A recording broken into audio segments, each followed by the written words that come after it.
السلام علیکم ورحمۃ اللہ وبرکاتہ۔ بسم اللہ الرحمن الرحیم۔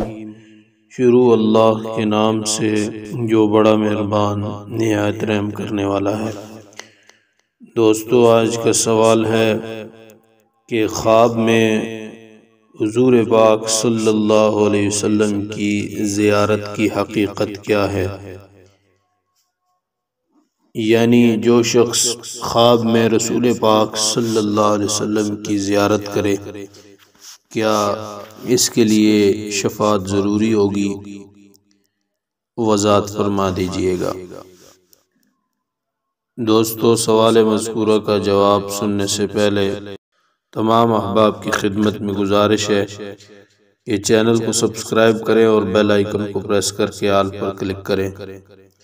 پوچھے گئے سوال کا جواب یہ ہے کہ حدیث شریف میں آتا ہے، رسول اللہ صلی اللہ علیہ وسلم نے ارشاد فرمایا، جس نے مجھے خواب میں دیکھا اس نے مجھ ہی کو دیکھا، کیونکہ شیطان میری شکل میں نہیں آ سکتا۔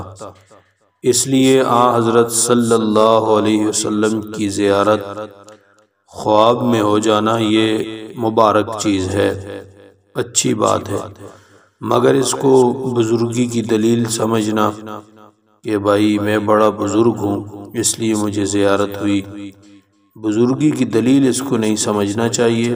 اصل چیز یہ ہے کہ بیداری میں رسول اللہ صلی اللہ علیہ وسلم کی سنت کی پیروی کرنے والا ہو، اور جو شخص اتباع سنت کا اہتمام کرتا ہے وہ انشاءاللہ تعالی اللہ تعالیٰ کے ہاں مقبول ہے، اور جو شخص رسول پاک صلی اللہ علیہ وسلم کی سنت سے منحرف ہو وہ مردود ہے، اور اس کے لیے شفاعت بھی ضروری نہیں، اور ایسے شخص کو زیارت ہوتی بھی نہیں۔